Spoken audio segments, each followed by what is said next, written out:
이 시간에는 여성 이주의 변화, 영향을 주는 요인을 먼저 살펴보도록 하겠습니다.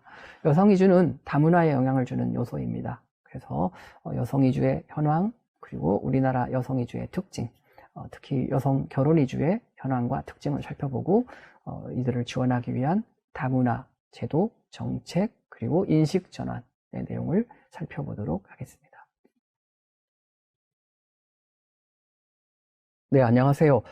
오늘은 정체성의 범주, 자기고향, 그리고 정체성의 경계와 집단 간 집단 내 관계에 영향을 줄 수 있는 이주 문제, 특히 여성 이주 문제에 대해서 논의를 해보고자 합니다.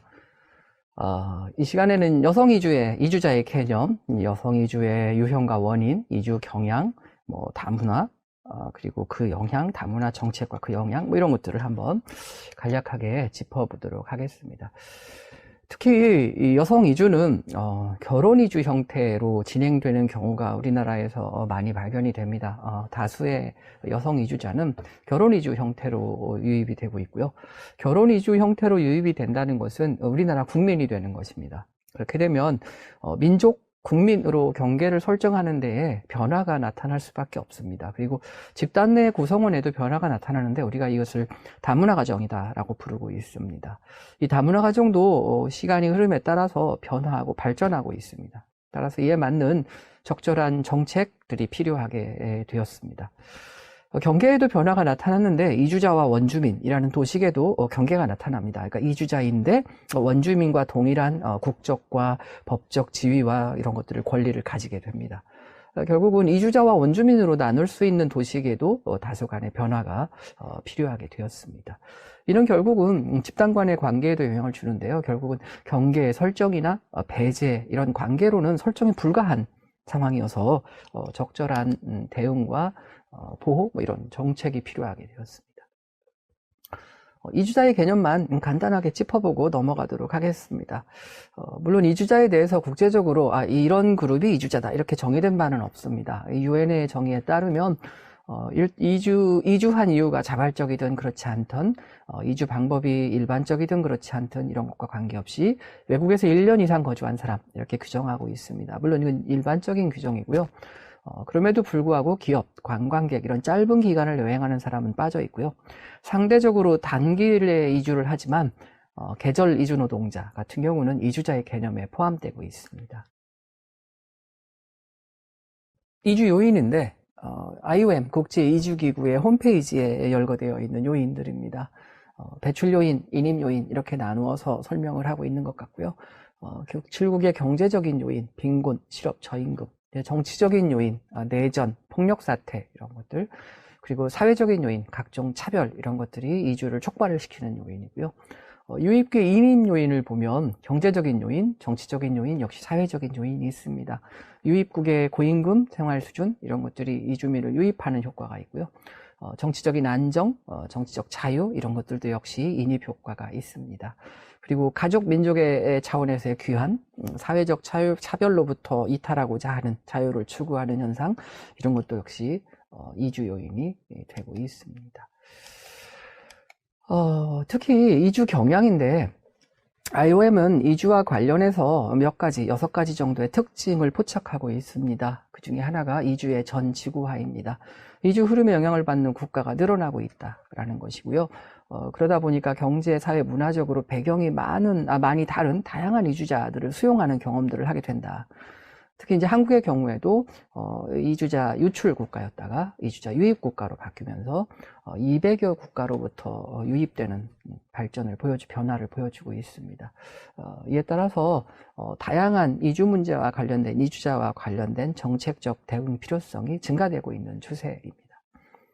이주가 가속화되고 있습니다. 이것은 정부 정책의 시급성을 보여주고 있는 것이고요.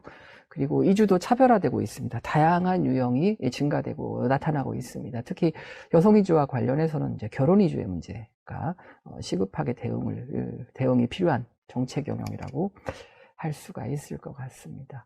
그리고 나타나는 특징으로 이주의 정치화, 그리고 유출국에서 유입국으로의 이행, 우리가 여기에 해당되는 것이죠. 그리고 이주의 여성화 문제를 들고 있습니다.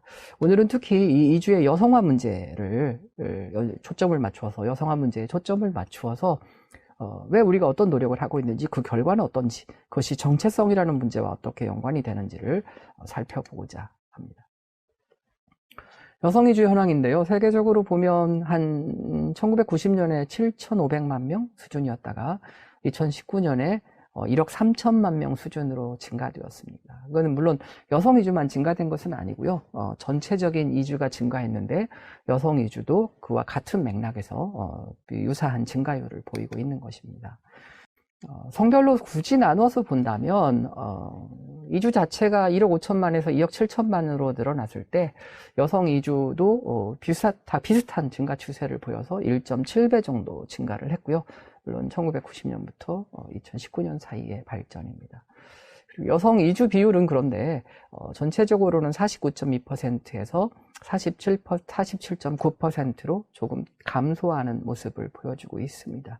그런데 우리가 왜 여성의 이주화라고 부르느냐, 오히려 비율은 감소했는데, 물론 절대수는 증가했습니다만, 이것은 여성 이주 비율은 감소했지만 부분적으로 증가하는 모습들이 보입니다. 예를 들어서 저개발국의 여성 이주는 감소합니다. 그러나 발전국, 선진국 내의 여성 이주 비율이 증가 추세를 보여주고 있습니다. 예를 들어서 물론 이제 월드뱅크나 유엔이나 다양한 지역을 구분하는 기준을 사용합니다. 여기에서 보면 유엔 기준으로 More Developed Region이라고 해서 굳이 선진국이라는 표현을 쓰지는 않고 보다 발전된 지역이라고 표현을 하고 있습니다. 이 보다 발전된 지역에서 나타나는 여성 이주자의 비율을 보면 1990년하고 1919년하고는 뚜렷한 차이를 보여줍니다. 예를 들어 1990년의 경우에 여성 이주자는 연령대별로 본다면 45세 이상의 이주자 가운데에는 여성이 50%를 넘습니다. 그리고 75세 이상의 여성 가운데에는 62%로 거의 압도적이진 않지만 뚜렷하게 여성 이주 현상이 돋보이게 나타나게 됩니다. 10년이 지난 2000년에 보면 여성 이주자의 비율이 50%가 넘는 연령대가 40대로 낮아지게 됩니다. 그러니까 40세 이상부터는 여성 이주자가 일단은 50%를 넘게 되는 거죠.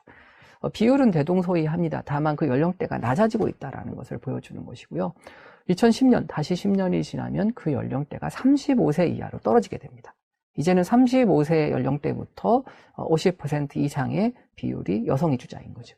그리고 2019년이 되면 이 연령대가 30대 25세 이상으로 떨어집니다. 그러니까 실질적으로 대학 졸업한 수준의 연령대를 지나가면 여성 이주자가 특히 보다 발전된 지역에서는 여성 이주자 비율이 50%를 다 넘고 있는 겁니다. 이런 면에서 본다면 여성화, 이주의 여성화 현상을 보다 분명하게 볼 수 있을 것 같습니다. 자, 전체적으로 여성 이주의 비율은 다소 감소한 것처럼 보입니다만은 발전국 내 여성 이주 비율은 증가하고 있습니다. 그래서 2009년에 51.5%여서 였다가 1.8배 정도 증가해서 2019년에는 이제 좀 더 증가한 추세를 보이고 있고요. 유엔의 기준으로 가장 덜 발전한 국가, 군이라고 하는 것에서도 여성 이주자 비율은 50.4%로 늘어나고 있습니다. 그래서 2019년이 되면 보다 발전된 국가뿐만이 아니라 가장 덜 발전한 국가, 그러니까 낙후된 지역이죠. 에서도 여성 이주자 비율은 50%를 넘어서고 있습니다. 그래서 전체적인 여성 이주자의 비율은 감소한 것처럼 보이지만 특정 집단 내에서의 여성 이주, 우리가 주목할 만한 지역에서의 여성 이주 비율은 증가하고 있다. 이렇게 말씀드릴 수 있을 것 같습니다.